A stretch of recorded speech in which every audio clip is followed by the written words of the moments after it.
บบังผู้เคียงข้างนาฬิกาคงไม่บอกคืนแล้วว่าโลกของฉันที่ไม่มีดีเนาะตอนนี้เรากำลังไปเห็ดข่าวอยู่เกาะกลางดอนไปเห็ดข่าวอยู่เกาะกลางดอนนะตอนนี้นะ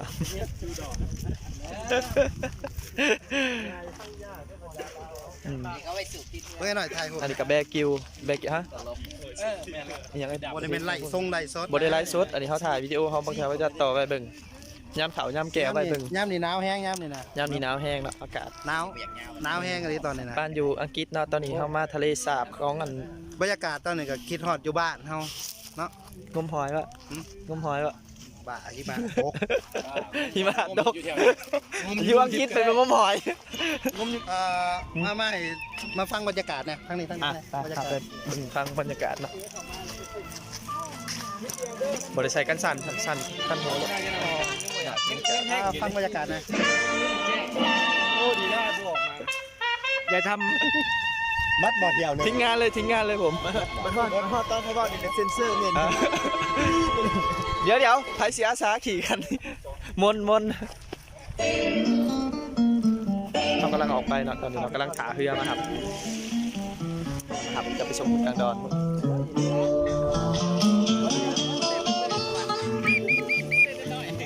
ในเรือกำลังออก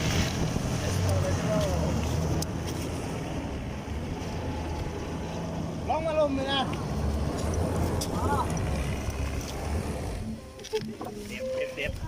บังเต็มบ่ข่อย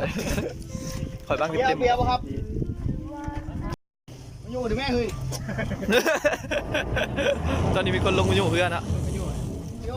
ยแล้วเรือบอกกินมาอยู่เด้เห็นบ่าอุ้ยลงอยู่แต่โดนกันไปได้หมดเลย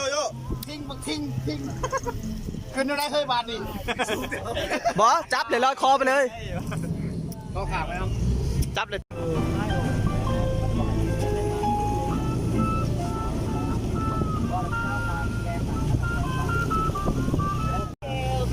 หนาวแห้งตอนนี้หนาวแห้งมันนึกว่าวิดีโอเอาเหรอตอนนี้เขากำลังออกแต่ตัวเมืองอังกฤษนะกล้องตัวนี้ซูมได้ประมาณ400กล้องตัวนี้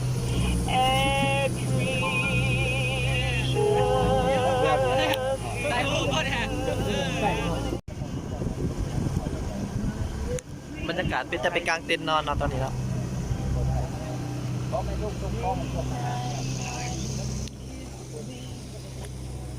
เขามาจากจุดนั่นกินนี่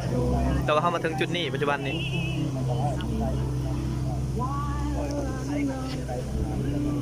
ปั้นไปอีกกิมบีโลดย้อนแสงตอนนี้เขากำลังฮอดนิวซีแลนด์เนาะขี่เรือจากอังกฤษไปฮอดนิวซีแลนด์อยู่กลางมหาสมุทรง่ายจะชื่อว่าน้ำคลองก็มาตอนนี้เขาก็มาฮอดเลยเนาะลมกระแห้งสังเกตเสียงลมอยู่ในนี้พุ่นเลยโทษนี่แท้ๆบางกินนี่เปียกบอแล้วคันผู้ได้น้ำก็ใส่เลยบางกินนี่เปียกแล้วบางกินนี่โตลงเรือได้หนึ่งเปียกตอนนี้เรือกำลังกลับเนาะไอ้บุ๊ดกับทีมกล้องเรือทีมไอ้บุ๊ดซ้ายไปโดยเขาหนังถึงเบื้องหรือผิดเบื้องนี่ผิดเบื้องตอนนี้เขาก็ยังย่างเราอยู่บนเก่านี่เนาะมันเป็นว่ากำลังเนาะแต่ว่ามันกระซำบนเก่าแล้วเพราะว่าเขาย่างอยู่หาดแต่ก็ความกว้างของมันนี่เขาบ่ฮู้ว่าสิกว้างเท่าใดเพราะเขาย่างแล้วก็ยังบ่ฮอดใส่ขนาดมันเมื่อยคันผู้ใดบ่มาเลยบ่ฮู้ว่ามันกว้างส่ำใด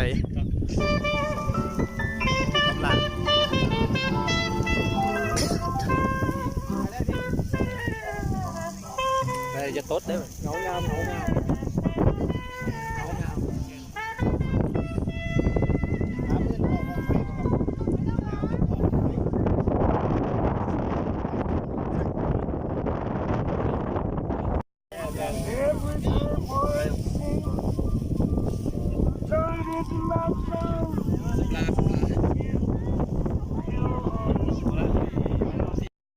นำมาใส่เดี๋ยวว่า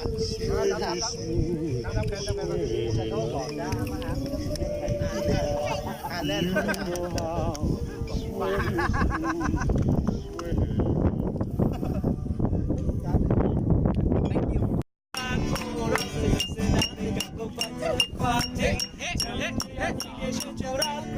ั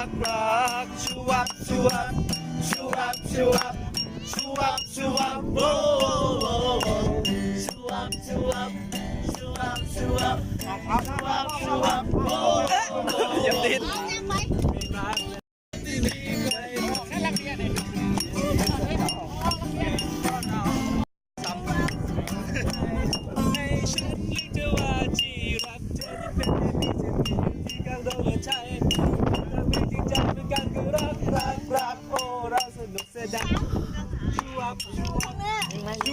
อยู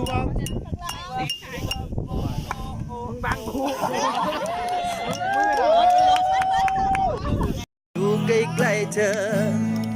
กับเปล่าว่าคืนนี้ฉันรู้ว่าฉันจะหลอดฝันร้ายแต่ฉันจะกลับไปที่มีเธอเคียงข้างฉันนาฬิกาคงไม่บอกคืนแล้วว่าโลกของฉันที่ไม่มีเธอว่างเปล่าอยากอยู่ดูแลเธอฝันดีที่ใจของรู้ดีบอกเวลาของฉันไม่ได้กินเบียร์ได้กินเป๊ปซี่จะอยู่กับเธออีกนา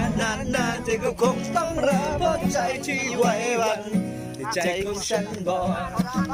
อยากอยู่กับเธอต่อแต่ฉันวิงวอนกับเธอในเพียงสายตาอยู่ต่อเลยได้ไหมปล่อยให้ตัวฉันไปเธอก็รู้ทั้งหัวใจฉันอยู่ที่เธอหมดแล้วตอนนี้อยากได้ยินคำว่ารักแทนคำบอกลาเมฆฝนบนฟ้าคงรู้ดีคืนนี้ฉันได้อยู่ใกล้ๆเธอคืนนี้ยังบ่หมดเด็กกูห้องกูเดียวเฮ้ยจังหวะ3 ซ่าเดี๋ยวมาดิ